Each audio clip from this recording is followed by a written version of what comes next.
Hey, this is Michael from Secrets of the Moon, and you're listening to the Dan Chen Show on Hard Rock Hell Radio. I'm joined by Michael from Secrets of the Moon. Thanks for joining me on the show. How are you? How's the situation in Germany at the moment? Well, I guess pretty much everywhere in the world. I mean, everything is kind of on hiatus. Yeah, sure. For me, it's not such a big difference for working in a recording studio, and I'm working alone a lot anyways, so I'm just doing my thing. It's just strange to release a record and to actually not really have physical response for it. Yeah, like just sure. Wires. It's like weird. Well, that's obviously the reason why I'm speaking to you today. I'm a big fan of your 7th studio album, Black House. It's been on repeat for me at the moment. How's the response been going for you? I think it's the record obviously really polarizes. And, I mean, we did know that from the start. But that's also something that I personally like about artists. If an artist is sort of unpredictable and every record sounds kind of different, and you kind of have to be patient and think like, okay, I like this artist's output. So there must be something in it that I understand. So I like that. I like that from my personal view. So, yeah. And it's getting some good reviews, right? It's getting really good reviews. Yeah, there's a lot of like old school black metal fans that are a little bit confused by what we're doing on this record. Yeah, but that's a good thing too, I think. Oh, absolutely. When I first heard it, we feel comfortable by confusing people. I was surprised when I first heard it, but I love it. I really love it. And there's a big gap between the last album, Sun, and Black House. Was there any reason for this? Is it a 5-year gap? Well, you have to consider that we actually pretty much worked 2 years on this record. Yeah. Like, we started the first recording sessions about 2 years ago, and we worked on it for about a year, like in the studio. Mm-hmm. I mean, we have the privilege and the curse of actually using my studio. Yeah. So, but for this record, I think it was really good. It's very, like, straightforward songs, so I think every detail had to be really in place. So we took a long time for that. And then we took another year of shooting the videos and working on a whole visual concept. So that's very strong. For us, it really doesn't seem like 5 years. Yeah, it's a strong it is a strong visual concept, and I like that. And as you just mentioned, you produced and recorded the album at your studio. That's right, isn't it? Is that better than working with an outside producer because it gives you more time, or do you feel that sometimes things can go on a bit too long? I think it's privilege and a curse. I mean, for me, it's the most natural thing to do because I think music always as a production as well. Yeah. So for me, it would be really hard to work like really close to another producer while I have a very determined vision about a record, how it will sound. Of course, it takes really a lot of discipline. To not overdo things, to not keep becoming too obsessed about it, and so it's a mixed blessing. But for us, it really works. And I heard that the studio enveloped you and became the Black House. Is that right? What is the concept behind the Black House? Well, the Black House actually, I guess we all became kind of the Black House while we were working on this record. I guess the Black House is this surreal place where this whole record happened. Mm-hmm. It is like the home of the record. It's our home that we are dwelling in for this record. It's like sort of like an Elysium, but at the same time a prison. Yeah, like something that will not let you go. So, but it's still our home. And was there any chance the album could have been delayed due to the pandemic, or was that already set in stone? There would have been a chance to do that, but considering that. For us, the record is more or less old already because we are like living with those songs for 2 years now. Of course. It was really important for us to actually get them out.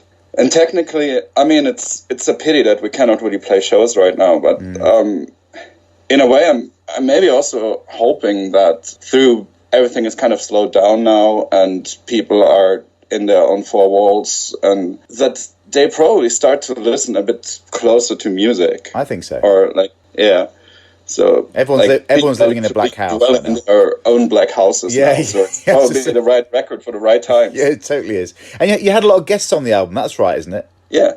You go through a couple of the guests that you had? Well, I mean, you will have the list, or you can find it on Google. I can probably highlight a few corporations that probably have some stories behind it. I mean, generally, it's we kind of had the records in my studio for about a year.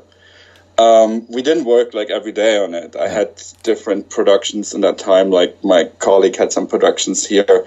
So many of those things just happened. Like I'd have an artist in the studio and I said like, well, could we try your voice on that little part that is kind of undecided about yet on that record? And it just happened. Mm-hmm. That was one example. The case with the German band Dolch. I was working with them on the record that got released last year. Yeah, it was just out of a moment. Like it just had the right creative spark to do that, and it was comparable with a lot of other guests.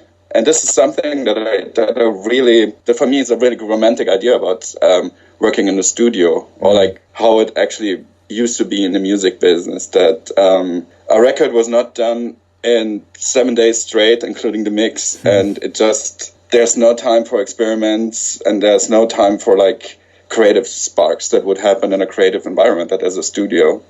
So I try to kind of provoke that on that record, to have like open spots and think, yeah, maybe something's going to happen over the time that will make that passage just as it is supposed to be. Yeah, that's cool. Yeah, that's what happens. It's really nice for me now to listen to the record and hear all those guests and remember all those memories, moments. Yeah, for sure. That really were magical sometimes. Yeah.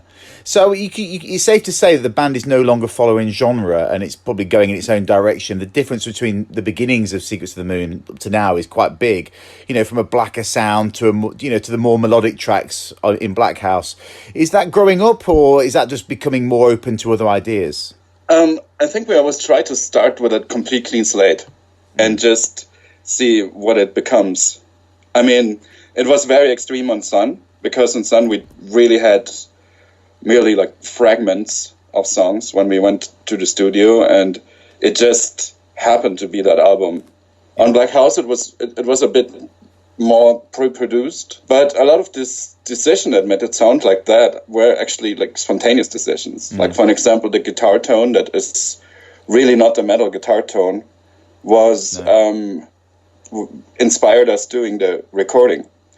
And so like, can we do that really? It's like, can we record with that less gain and that much reverb on the guitars? And it's like, yeah, let's do it. And then we fell in love with it. And so nothing is too much pre-planned in that band. And it's like this multi-faced devil that just speaks to us in a way. And it manifests differently each time. Yeah. So you said that the videos play a big part of this album. Every track has a video, right? And is that because each track is telling a story, or is that just purely for getting the songs out onto social media? I guess a little bit of both. I mean, the album is not really a concept album, lyrically as musically, but this whole mythology around the Black House and this, like, let's say, totems that are playing a role in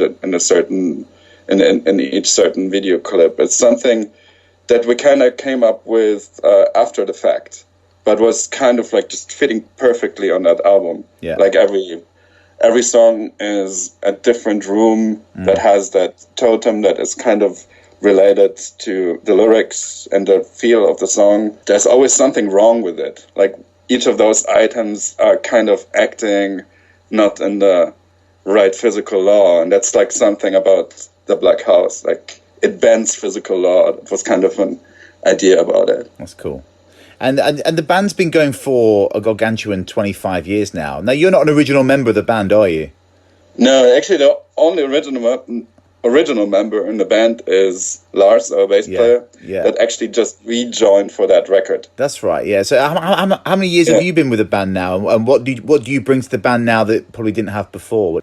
I'm in a band for 11 years now. Yeah. So for 3 records, that's the 3rd record I'm doing with Secrets of the Moon. Yeah. I don't know if it's like specific elements, but I think, and that was something like right from the start when I started to play with Phil and Jörg, the drummer back then. Yeah. There was like this immediate artistic, creative bond between us. So ever since when we work in the studio on bands, there's an really, really intense creative bond between Phil and me, and a lot of the stuff that we do is never something that we could do alone.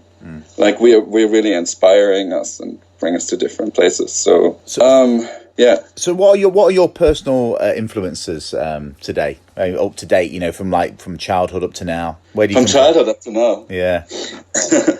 I guess the first record that I ever loved was Pictures of an Exhibition from Amazon, Lake and Palmer. Right. Yeah. Right. Okay. Yeah.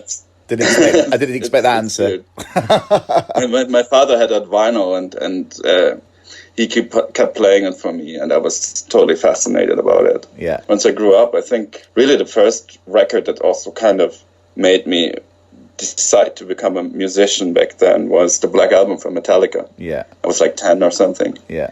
It's like there's not too much magic about that. I guess there's so many people that got influenced by that record. Of course. But that was like the time when that came out. I mean, obviously, the Mysterious Satanas from Mayhem is like, that record really changed my life. Yeah, for sure. A Blaze in the Northern Sky from Dark Throne, In the Night's Eclipse of Emperor, C Monumentum from Deathful Omega. What I really love nowadays, coming to black metal, like in my point of view, black metal, I really love Ranzi Pazuzu, especially the new record. Yeah, I've heard some of that. It's really cool. Where are they from? Are they from? They're from Finland. Finland, that's right. Yeah. Yeah, and in general, to generalize extreme music, I think extreme music is only extreme when it's really relentless and new. I don't know what you mean. If you understand what I mean. Yeah, I do. Yeah, it's like it's important that when you listen to an extreme metal record or an extreme music record, that it tears you apart. Like leaves a scar.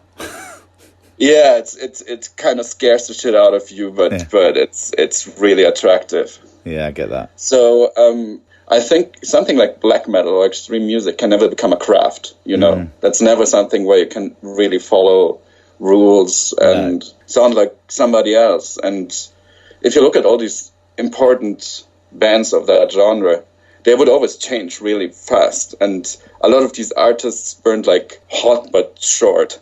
Like they did 2 pivotal records and then they lost their inspiration, or they started to become something completely different, which then would be probably hardly understood by a lot of people.